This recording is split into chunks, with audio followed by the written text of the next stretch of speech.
Fill the pot with roses, comb all out of praises. Come and witness history today.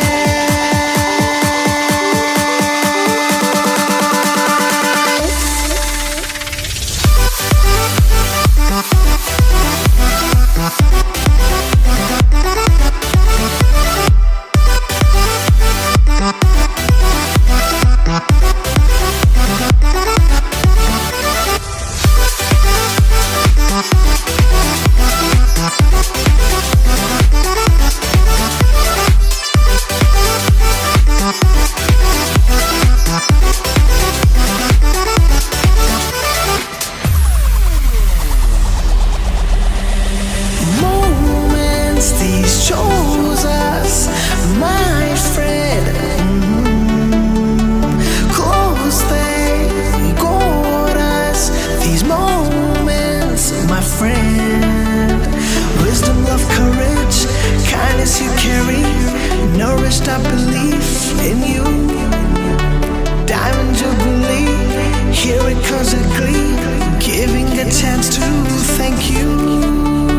Years are past the 60, thankful moments plenty. Gratitude is all we have today.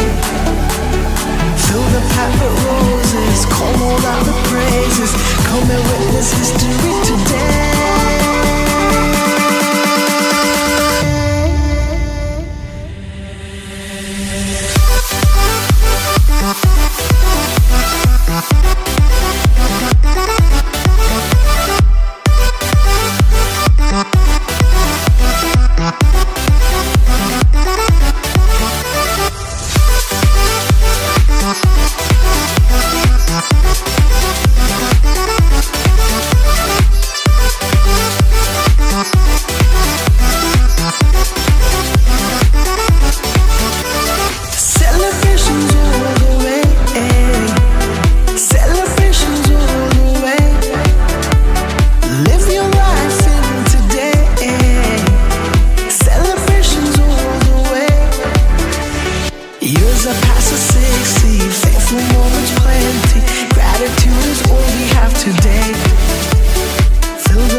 I'm so lucky, I am freer than ever before, and I feel nothing can touch me now. It's not about the people, not about the game. And why did you think I was just out to play you? Didn't you know I'm better than that? I just wanna dance, go boom boom clap.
on the dance floor. Come take my hand, don't be scared anymore.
Certainly the Ismaili community in Canada has made the most of the opportunities which all people who come to this country have.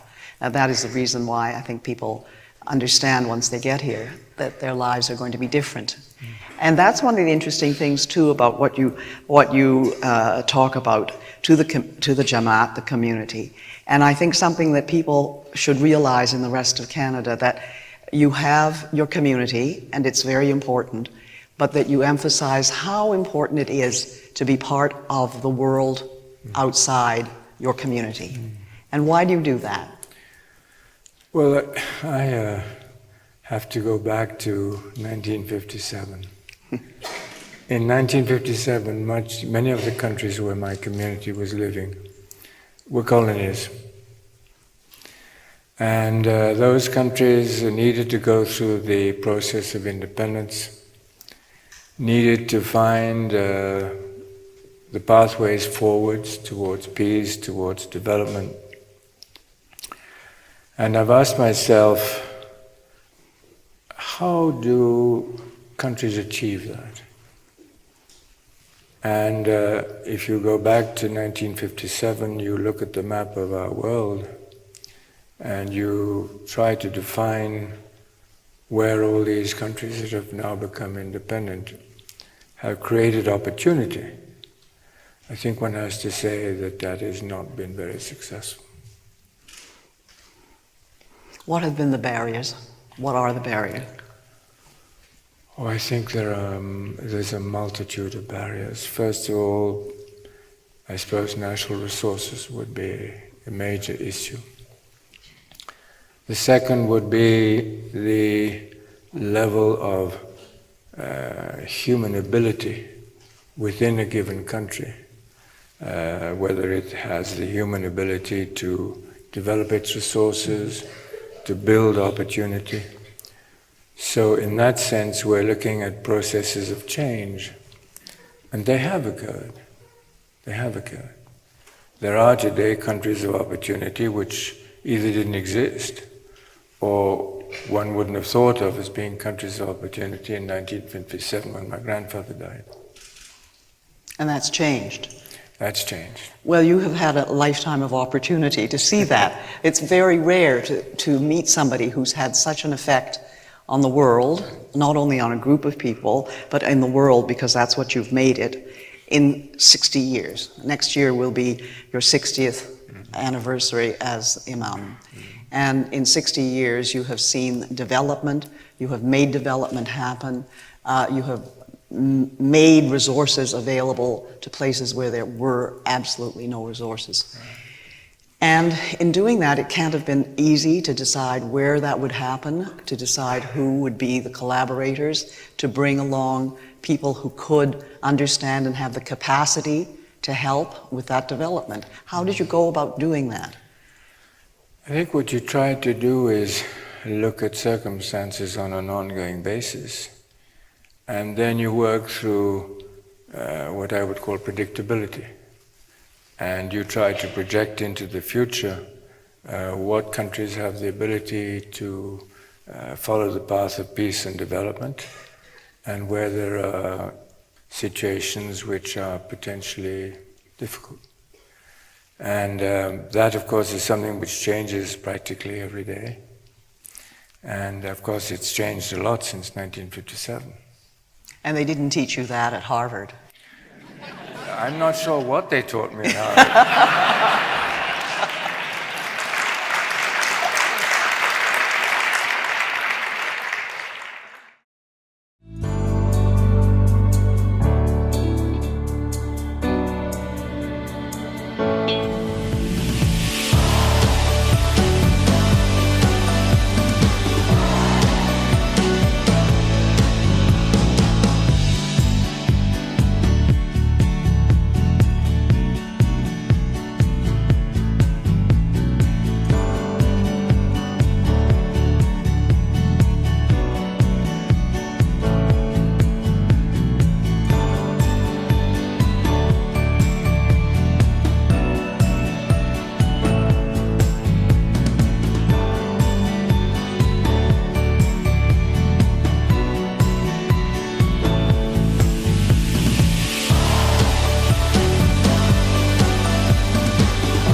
Yalimadat, welcome, bienvenue.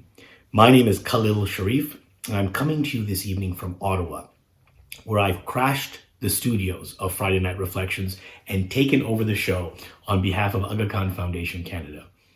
As Chief Executive Officer of AKFC, it is an absolute delight to be hosting this evening. To be honest, it's something I've been waiting months to do. But when no invitation was forthcoming, I've had to muscle my way in.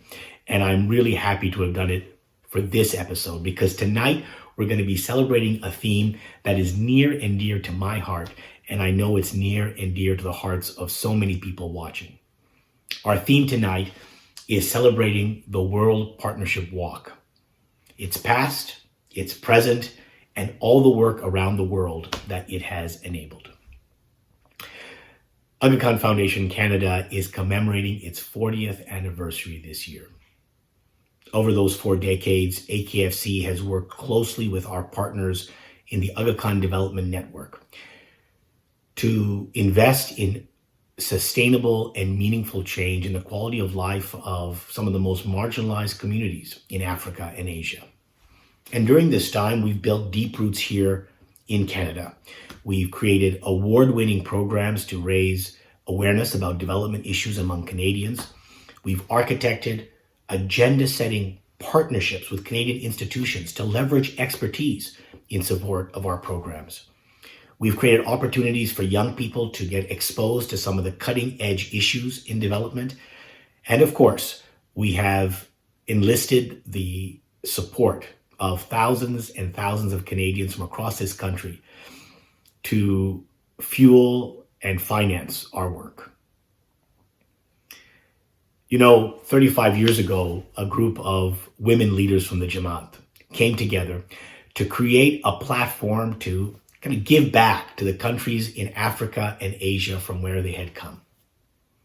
That first World Partnership Walk attracted a few hundred people and raised $55,000.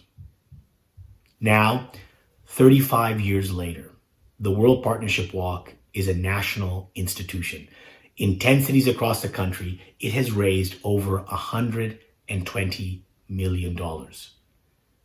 And more importantly than the number of dollars is the impact that it has had, supporting 180 initiatives across 15 countries, creating incredible change in the lives of millions of people, building permanent institutions that will serve these societies for generations, and creating bridges of values, of knowledge, and of support between Canada and the rest of the world. The World Partnership Walk has become an incredible national institution and movement, the largest of its kind in the country. But of course, this year, there was no World Partnership Walk. Stanley Park and Metro Centre in Toronto were silent on the last Sunday in May for the first time in 3.5 decades.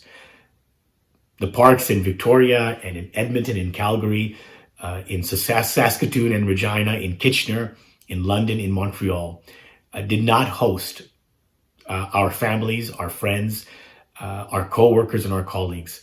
With samosas in one hand and a mango lassi in the other, we were not able to come together to contribute to a more peaceful, prosperous, and pluralist world for all. That was a real disappointment. It was a disappointment for me personally. I know it was a disappointment for so many of our volunteer leaders across the country. It was a disappointment to many of our donors who have indicated to us since then, despite all the economic fragilities that the country here is facing, how much they're ready to contribute to the fragilities around the world.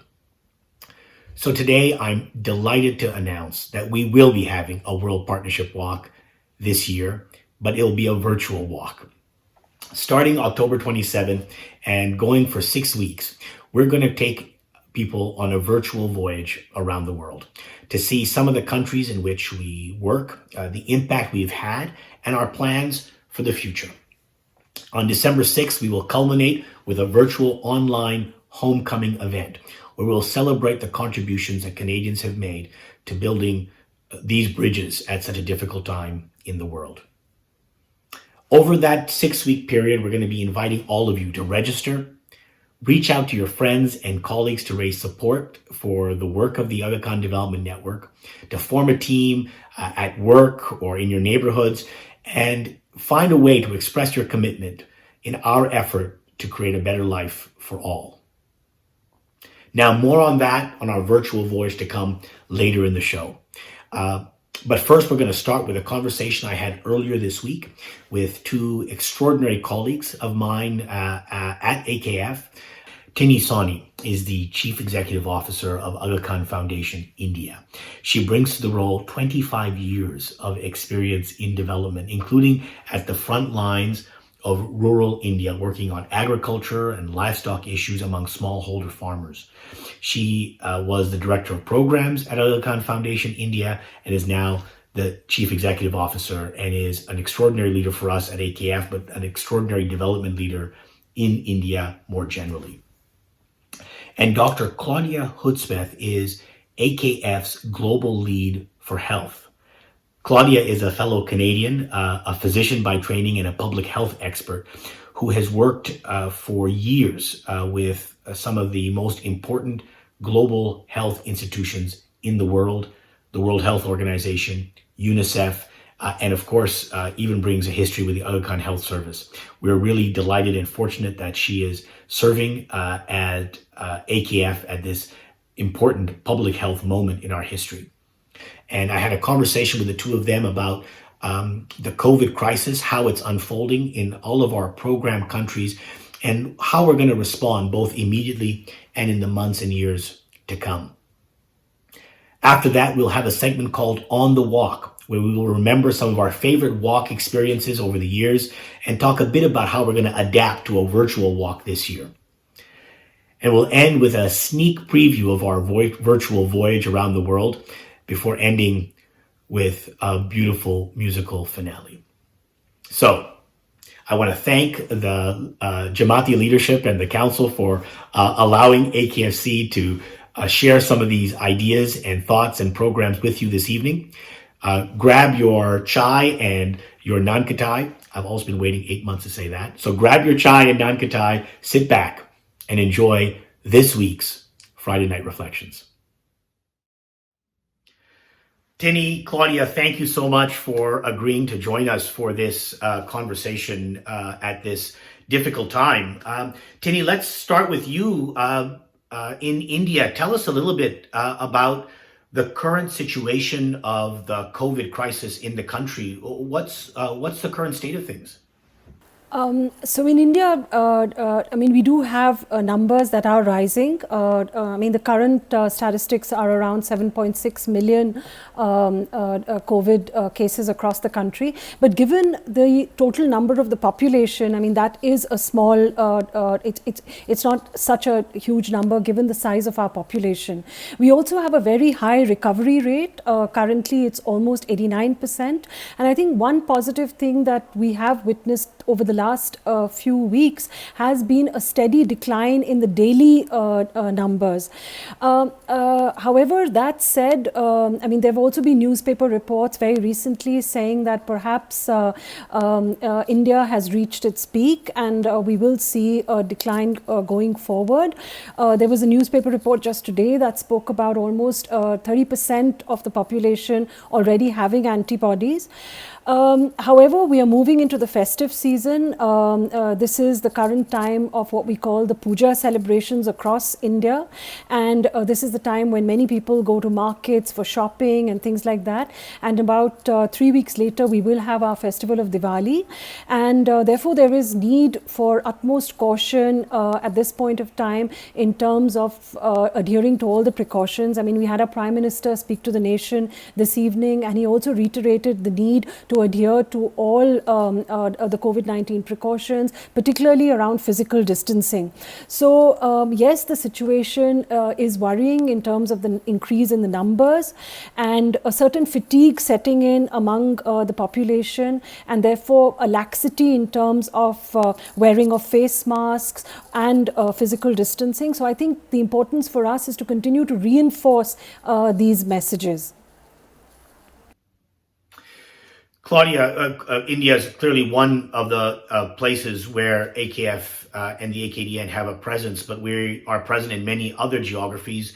Tell us a little bit about how the COVID virus is faring in other parts of the world where we are present.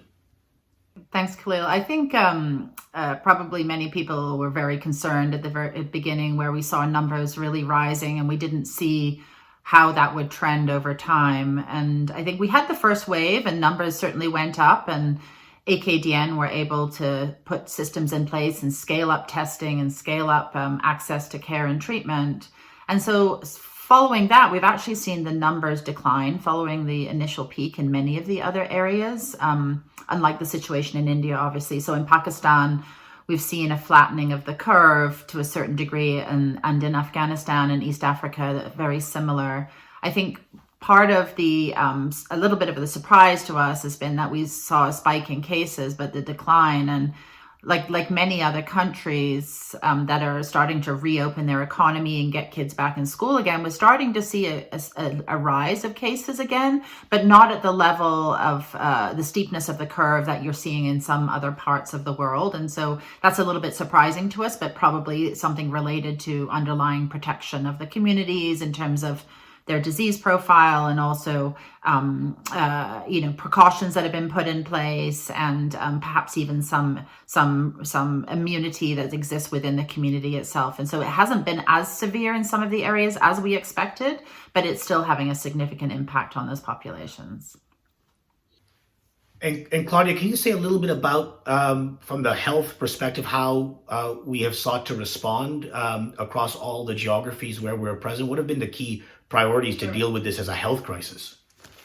Sure. No, I mean, I think initially we were very quick as AKDN to put in a response framework in place that guided the response across all of our programmatic countries. And the response was really centered around three pillars. The first pillar has been around preventing transmission, suppressing spread, and preventing outbreaks. And that's been a big focus, as Tini was mentioning, on hand washing, on physical distancing, on wearing of masks and prevention, and also protecting the most vulnerable populations, especially within the Jamaat, where we have a number of aging populations, and we have folks who are extremely vulnerable to any sort of respiratory illness. So we've been very cautious with that population to help prevent transmission in that group and protect that group. The second pillar has been around treatment, access to care and treatment, as well as case containment and testing. So scaling up the testing availability, supporting government and AKDN systems on contact tracing and surveillance, protecting our health workers from infection, and then ensuring people have access to care and have the absolute best quality of care where they're situated. So we've done a lot of work to set up field hospitals and improve the capacity of inpatient, including intensive care units in some of the remotest parts of the world. And then the third pillar, which I think is probably becoming much more important in the long-term response, is really looking at mitigating the impact of the response to the pandemic on broader systems. So as you can imagine, as was the case in Canada, where we have lockdowns or we have an impact on the economic situation of the country, there's an implication for communities. And so we've been focusing on how to support parents who have children at home who are learning, and children who need to still progress in terms of development milestones and interact. And so we've been supporting early childhood development and homeschooling. We've been supporting things like livelihoods, small businesses, and the food security situation, and doing quite a lot of work on ensuring that certain elements of our populations are protected. So I think that third pillar around long-term protection and system protection beyond the health sector has been incredibly important and will be important going forward. Thanks, Claudia. Let me bring Tini back in here. Tini, can you say a bit about what has been the actual response that AKF and the AKDN has been able to mount in India? Can you give us a couple of examples of ways in which you've had to pivot your programs in light of the crisis and the needs that have emerged in the immediate term?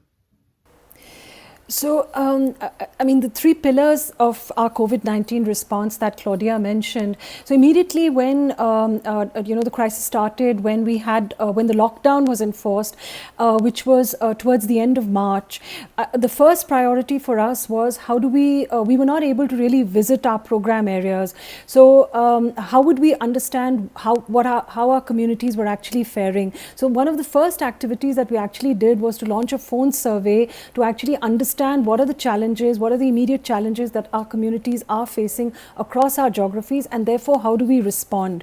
That phone survey actually brought out a lot of findings which guided our subsequent COVID-19 response. I mean, one of the first things was that access to basic PPE like face masks was not there in the community, and also the awareness around the protocols that needed to be followed. So those were some of the initial activities that we actually started. We got our women's groups, our savings platforms. So these are actually women's savings and credit groups, and we got them to start stitching face masks as an immediate response. And over time, that has also become a source of income for these women. Also, we found that frontline workers who actually were required to go into the communities and actually explain about the precautions. They also needed basic PPE. So those face masks actually came in very handy in that area. The protocols around hand washing. So in the villages that we work in, for example, there are shared water hand points, and we then put in place protocols around maintaining physical distancing at these shared facilities. The government had announced a slew of relief measures, including the distribution of food rations for the most vulnerable. So getting that information across to the communities. So we used the phones that we had. Our community representatives visited the villages. We used loudspeakers to build awareness around the various schemes that the government had announced. Schools and ECD centers were also closed during this time. So we also used WhatsApp messaging to develop a series of posters around early childhood development approaches and parenting tips that we shared with parents, engaging games that they could play with their children. So across the various thematic sectors, we actually were able to respond quite effectively across our geographies. And AKDN came together on this effort, and we were able to provide the immediate support that our communities needed across our geographies. Tini, there's been quite a lot written about how the health consequences and the broader consequences of COVID have fallen disproportionately on some groups, especially on women and girls. Are you seeing this in India? Can you say a little bit about maybe the differential impact of the crisis on women and girls in India? So I think one thing that we will see going forward is that there has been girls have not gone to school for all of these months. And particularly those who are at a certain age where their parents might want to see them married, we're currently struggling with this issue that when schools do reopen, how do we really motivate parents to actually send their girl children to school as they used to do earlier, given that there will be an immense gap in their school year. So I think that has been a challenge. Also, given that women and girls in communities are often what we call the marginalized among the marginalized, in times of crisis when food rations are limited, it is women and girls who perhaps have had less food rations. And also in times when communities are going through stress, often that stress is taken out on women and girls. So in our communities, we also did track issues around, whether there has been an increase in any kind of violence against girls and women. So those have also been activities we've used our community cadres to continue to pass on information around the law and also support women in that crisis. Also widows, at times when, say, the government was distributing rations, widows did find it difficult to really reach these centers. So then, say, our women's self-help group platforms actually identified who were the single women, the widows, the elderly in these areas who needed special support.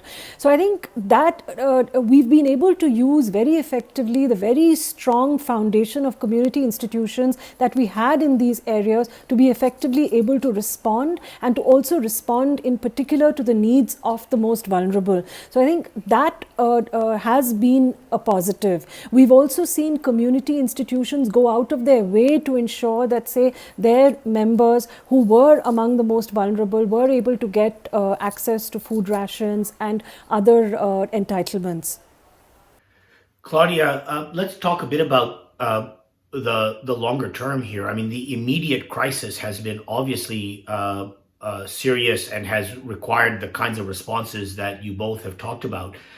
Can you look to the future a bit? I mean, what do you see coming down the road on this? Is there, are we going to return to a pre-COVID normal? Are we going to see, even just in the health system, are we going to see long-lasting consequences of this crisis on the health of our populations and the health systems? So thanks, Khalil. I think it's not whether we're going to, we are seeing already quite a serious impact on the health systems. I mean, if we just bring it to Canada, if just look at the Canadian situation, how many people saw emergency wait times really drop in Canada because people were not coming to the health system. And it's the same in the programmatic countries where AKDN works, where people were just not coming to facilities for things that are not only emergent, but things that are preventative as well. And we're seeing serious drops in things like, child well-being checks and childhood vaccination coverage, and on services that around birthing and delivery. And so we're seeing we're anticipating seeing, it's hard to see it right now, but a serious rise in child death rates and maternal death rates in the countries. In fact, there was some modeling done early in the pandemic that thought that within the first 6 months of the pandemic, we would see excess of 250,000 deaths of under 5 children just due to COVID impact on the health system alone. And the upper end of that estimate was just over 1 million additional deaths of under 5 children globally because of the impact of COVID on the health system. And just to be clear, Claudia, what you're saying is that that COVID has prevented a bunch of things that we have come to count on, and these families count on in terms of outreach and support and antenatal care and vaccinations that we count on for maternal and child health and survival.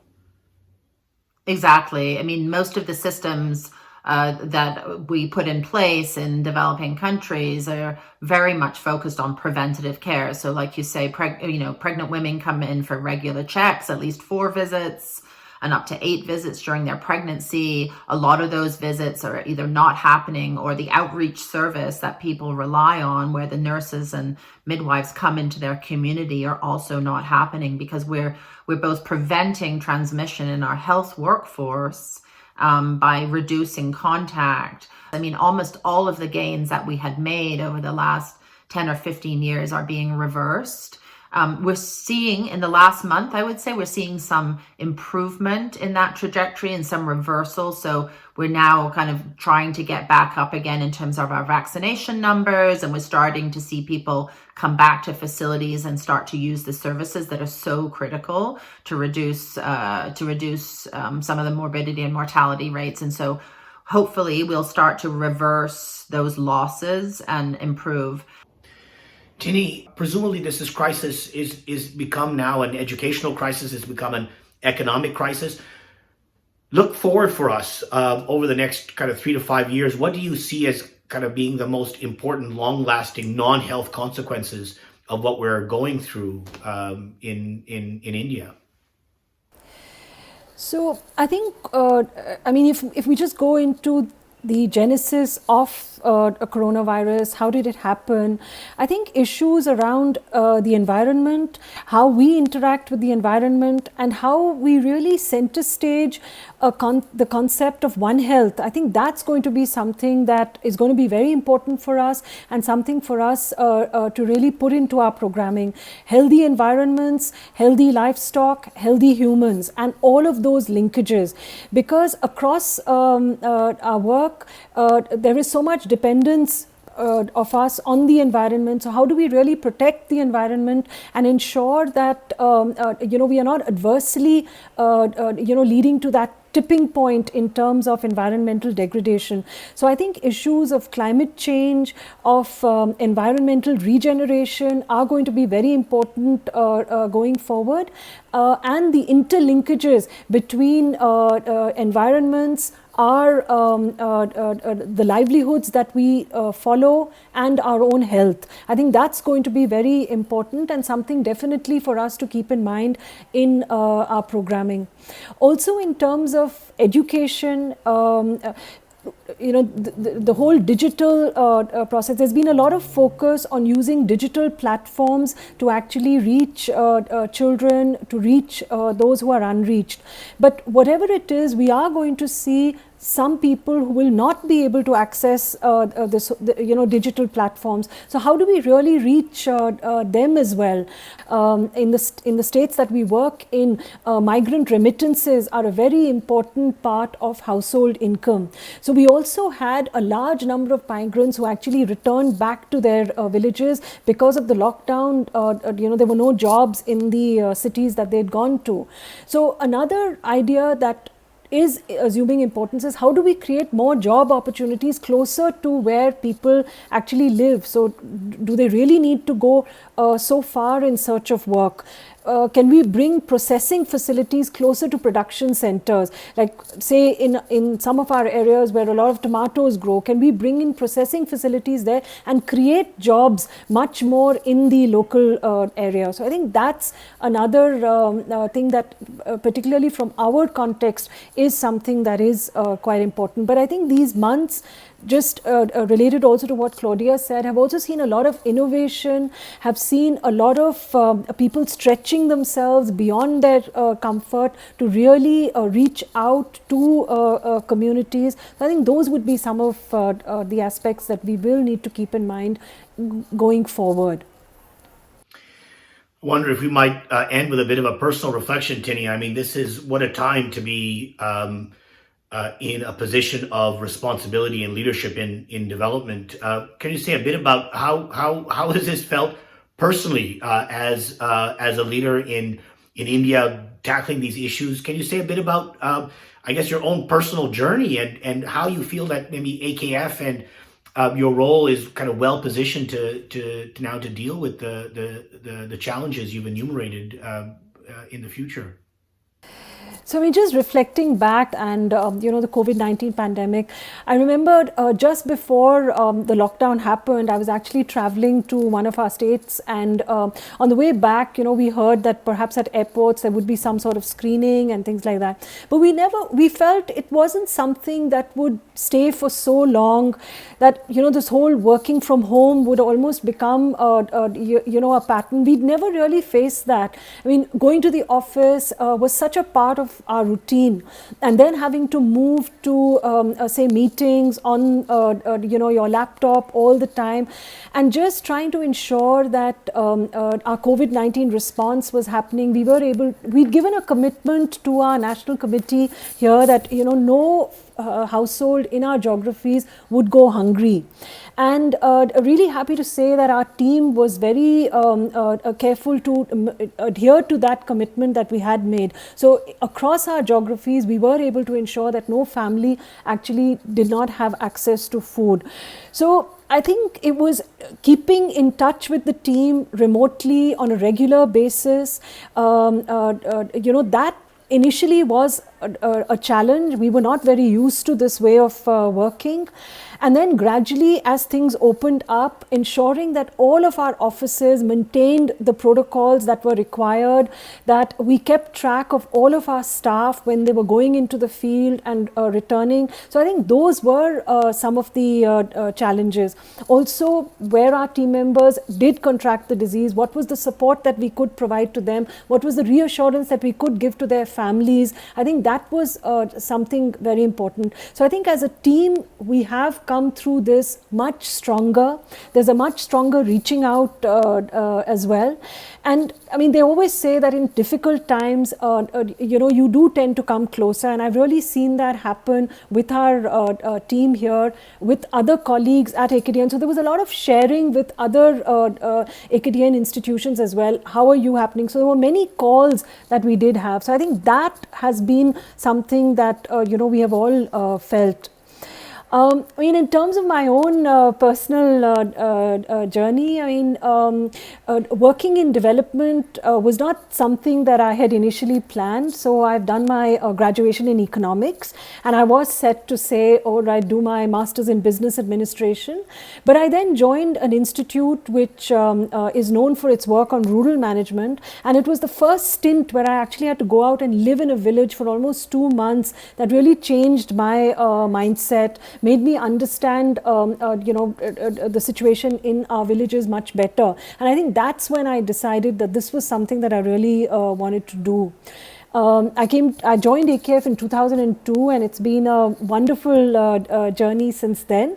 I initially joined as on the rural development program, and gradually moved into other responsibilities. So I think working at AKF has also helped me contribute in whatever measure to some change at the grassroots, and that's very what I'd say motivating. I mean, when you can see that change happening, that's very motivating, and in fact keeps many of us going.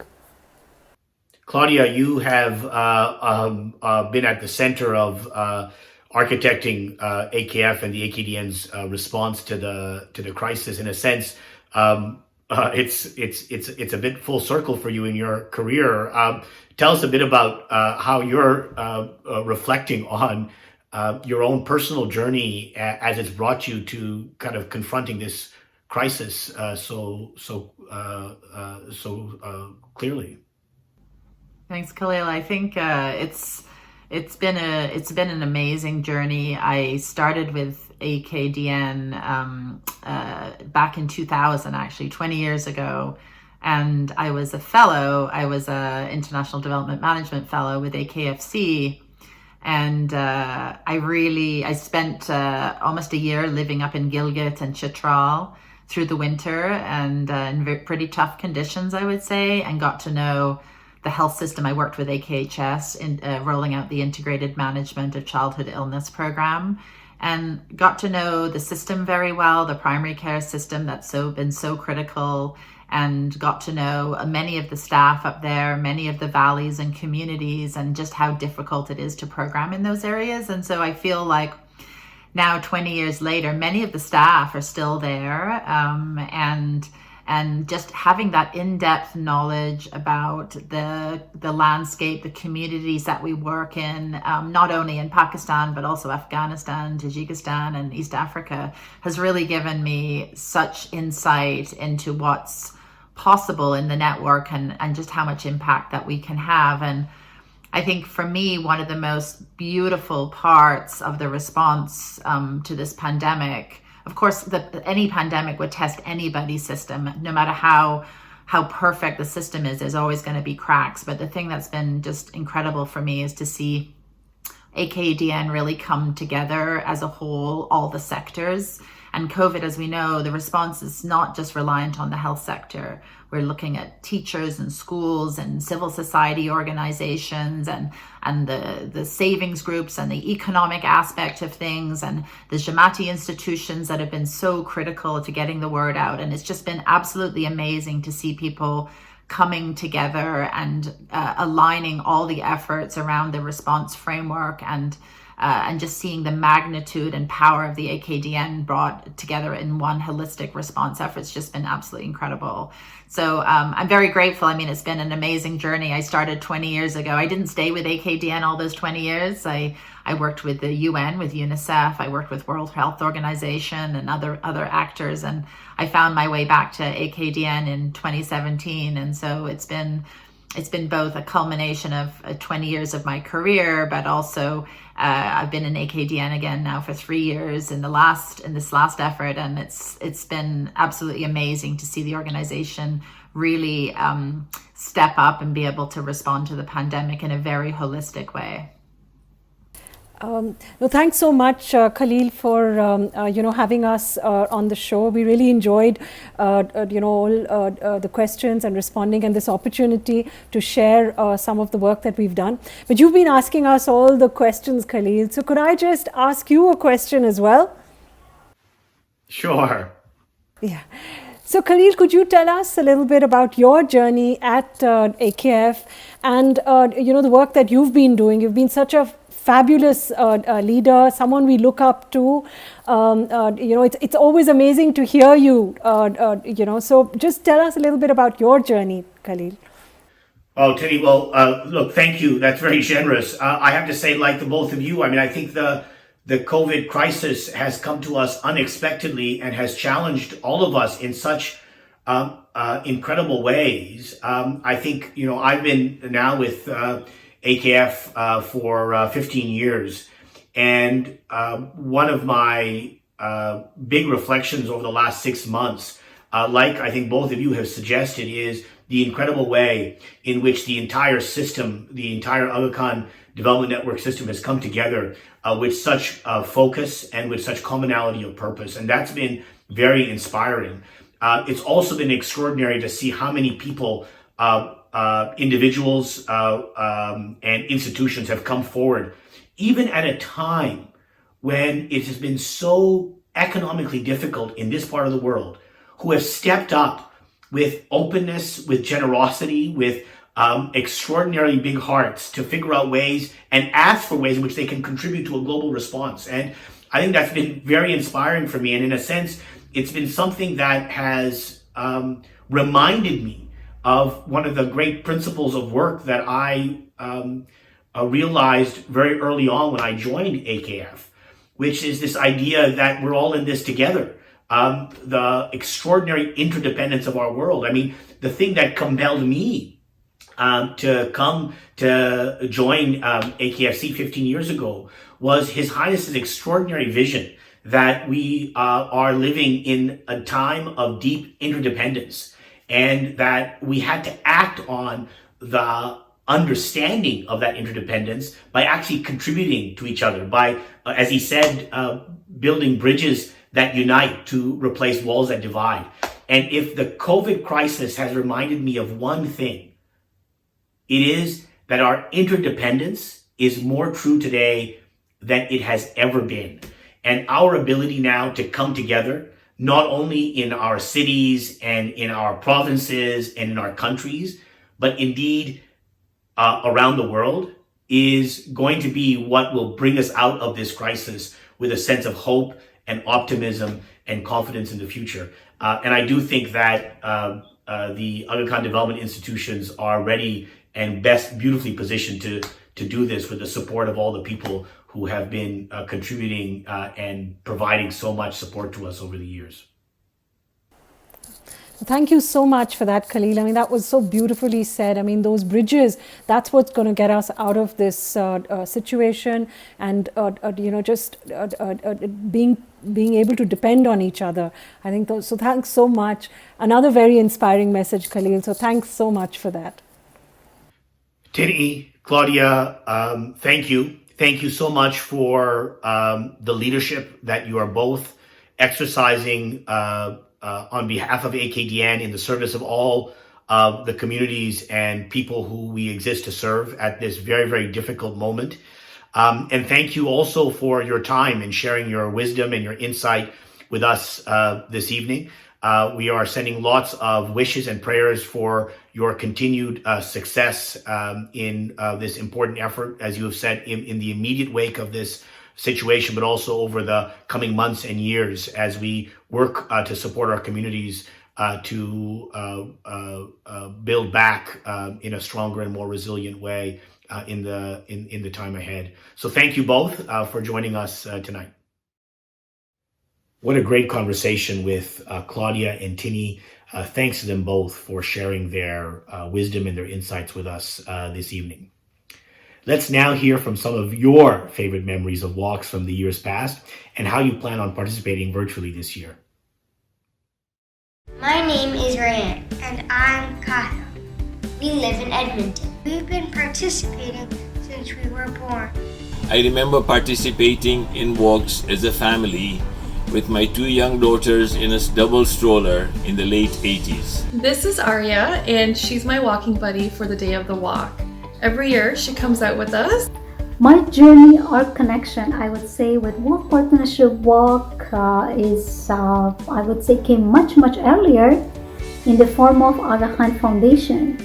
Myself, having come from Afghanistan and spending my childhood in Afghanistan, growing up for a couple of years in Pakistan and then moving to Canada, I have seen the devastating effects of the war, conflict and poverty on those countries. And the Aga Khan Foundation and its institution, they were always there to help alleviate the suffering. Ça doit faire environ 15 ans que je suis impliquée avec la Marche des partenaires depuis que j'ai déménagé au Canada. Je J'ai eu la chance de participer à des marches à Montréal, à Vancouver et aussi à Calgary. In one of the years of the World Partnership Walk, we actually had special guests, including, I don't know if you can see clearly, I'll put it here, but that's a young me and that's a young Nabil, and that's somebody you might recognize. And he actually was there to give trophies, and we won the trophy for best school team. And that was definitely a memorable experience. Well, being from a small Kane, the Partnership Walk was always a very big thing for our community to come together. I remember as a little kid being part of the car washes that we would do and bake sales. I remember going around to the teachers at my school to try and get them to donate. I also remember spending some nights with friends and family making crepes, so we could sell the crepes on the day of the walk with some delicious Nutella and get all the funds to go to the walks. My most memorable moment was in 2018 when we were planning our Young Professionals networking event, and we were able to bring awareness to a local event, our walk, and we also had people volunteering for the day of the walk. These volunteers continuously sign up every year since 2018 and volunteer, whether it's part of the core team or on the day of the walk. Growing up, I remember hearing this story. Give a man a fish, you feed him for a day. Teach a man to fish, you feed him for a lifetime. And that really stuck with me. I think that probably stuck with you too. And that's really what we're doing here. In 2016, I started organizing the Bruce Trail hikes in support of the World Partnership Walk. A group of about 25 of us would hike 50 kilometers over a 3-day period in support of the World Partnership Walk. We raised over $50,000 each year of the 4 years that we organized these hikes. I know this year has been the COVID-19 crisis, but you will also get a lot of opportunities because we never had this many chance or opportunity to be at home and have plenty of time to give back. Giving awareness, just reading and understanding what walk is and how you could get involved. I'm excited to participate in the Voyage this year and learn a little bit more about some of those initiatives. And I'm hoping that I can get my friends and family to watch this video together. And if we can't be physically together, maybe we can watch them at the same time from our own home and then have a little discussion, a debrief. Definitely help out with the virtual program of the walk this year. Yeah, I mean, just because it's virtual, nothing changes with the excitement level and the impact that it has, and we can't wait to be a part of it. If you're looking to get involved, just donate to the Partnership Walk. Even if you get one new person on your team to join your team or donate, it makes a difference.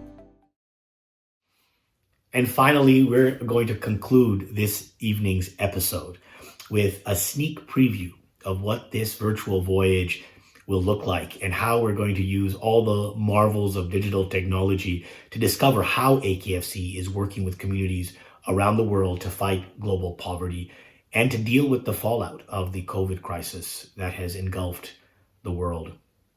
And don't worry, we're going to end with our traditional musical finale. In fact, I thought you might pretend that you're listening to the last performances on the World Partnership Walk stage as you sip mango lassi with one hand and sport your new World Partnership Walk t-shirt. I want to end by thanking you all for participating in tonight's program, and of course for the leadership and dedication and commitment of the Canadian Jamaat to the World Partnership Walk and to the World Partnership Golf. These programs have become extraordinary institutions.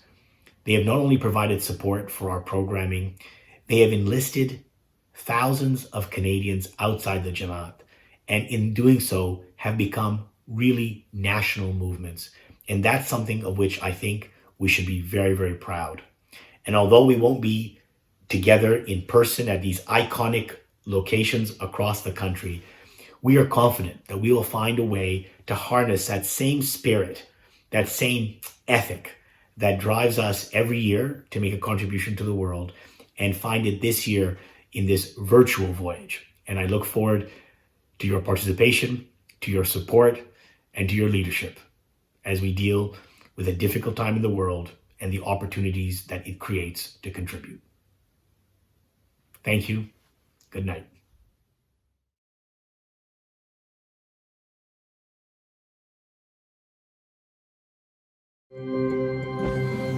The main aim of the outreach is to provide access of medical care to people who are not able to access the medical practice, or those who are not able to access facilities which sometimes are usually a bit far.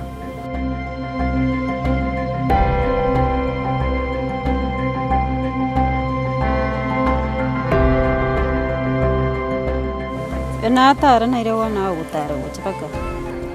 Njisingu teba ngambuya sengenjo. Mbuya serikali yakorete ikareta amarioga yaiga abantu mbara konya batari kwinyara bategwetsi besa bakuirira abana na nyagitari bana bagakonya abantu banyorende free.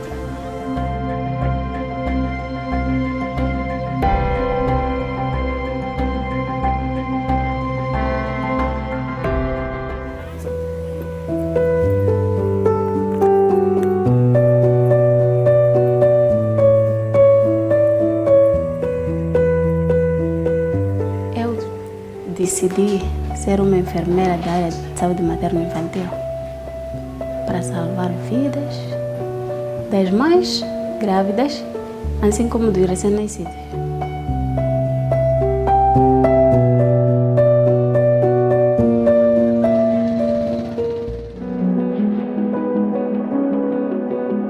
بودم در رخصتی در بدخشان در یک هفته 3 زن از خاطر ولادت مرد.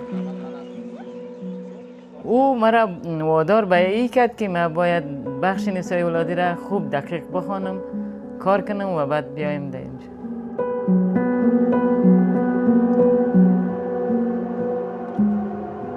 اولین دکتر زن هستم که در بدخشان به حیث دکتر زن آمدیم و کار کردیم.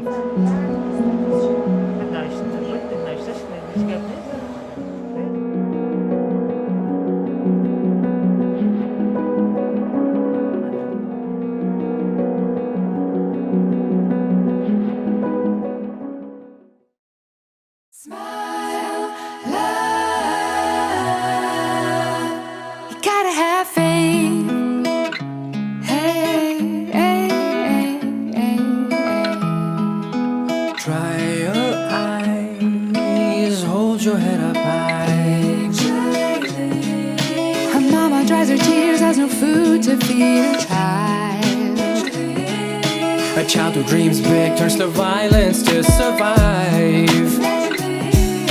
Tuberculosis takes the life of a family, cause they couldn't afford a remedy. Hey, hey, open up your eyes and see the sky. Open up your heart and clear your mind. Find the strength to stand tall. Hey, hey, hey, hey. I know my faith will free me. I know it'll mend my soul. I know that love will heal me, and the smile of a stranger and the love of a friend will make me whole again. You take a look around, figure out where you're at. Take that chance and don't turn back. No, don't turn back. It's never too late to change. You place the blame, but hey, the days remain the same unless we're all in it. Push it beyond limits and live it till we got everybody involved with it. Yeah, seeking answers to a question never heard before, but in the end it turns out you're the answer you've been searching for. Open up your eyes and see the sky. Open up your heart and clear your mind. Find the strength to stand tall. You could have it all. I know my faith will free me. I know it'll mend my soul. I know that love will heal me, and the smile of a stranger and the love of a friend